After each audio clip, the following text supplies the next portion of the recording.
There was a gentleman in an 18-wheeler who was lost and was trying to get his directions, and he turned into me head on, and I was in a Prius, and it just ramped right up on top of the hood of the, right on top of the ceiling of the driver's side. They had talked about trying to get my legs removed at the scene, but they couldn't get a general surgeon to come do it. And then they helicoptered me to Grady, where in the next 24 hours, I coded like 9 times. I was in the hospital off and on for about a year and a half.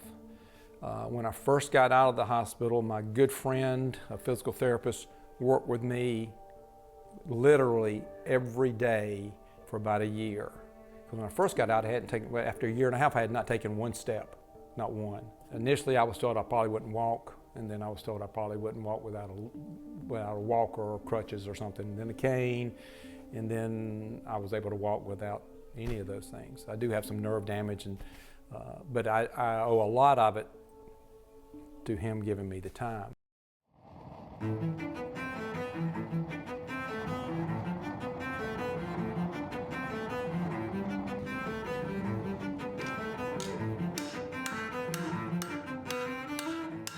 For years, I talked about making knives, and I'm not sure exactly why. It just seemed like something I would want to do.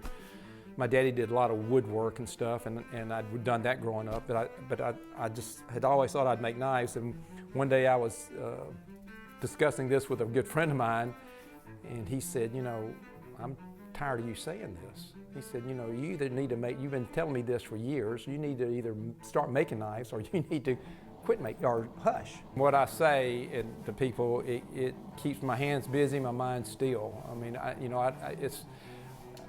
never thought I loved being an orthopedic surgeon. I really did. I'll start tearing up here. And I thought I would be the one that they go, "Dr. Moye, you're contaminated, you're sitting on the operating room table, you need to get off and go home, it's time to retire." I loved it. I loved every day. And I never thought I would find something I liked as much. I do a lot of custom work, and what I do with custom work is I talk to the client, the customer, friend, and they tell me what they want, and what I do is I'll draw out a pattern. I draw out a knife. But I tell everybody, especially people I don't know, that the knife will not look exactly like that. I will make it as close as I can, because it's not a pattern for the knife. It's just something for me to have an idea on, if they know what they want. And so what I do is I'll draw out something, and it's usually close. I've never had anybody say, "No, that doesn't look like it," but it may be a little bit longer, a little bit thinner, a little bit, you know, it's going to be but it should come out fairly close.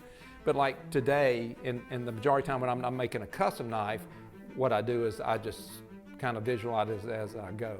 I do try to make them attractive. I do some hand file work on the spine. There's some patterns you can put on that to make it, just to kind of make it look nice. My biggest complaint is people say that they find them, they're uncomfortable using them because they're I hate, this sounds horrible, but they're too pretty.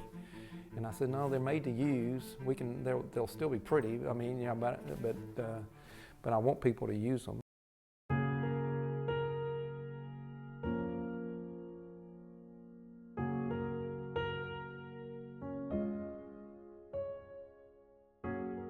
I'm glad I was an orthopedic surgeon, more so than I'm a bladesmith, even though at this point I really love bladesmithing almost as much as I do being an orthopedic surgeon.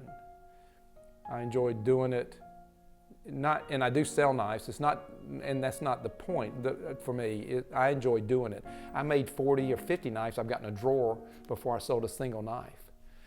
And because I wanted them to be what I thought was right, and but it comes as close, because when I'm doing this stuff, when I'm doing something with my hands, orthopedic surgery, or this, I'm in a different mindset.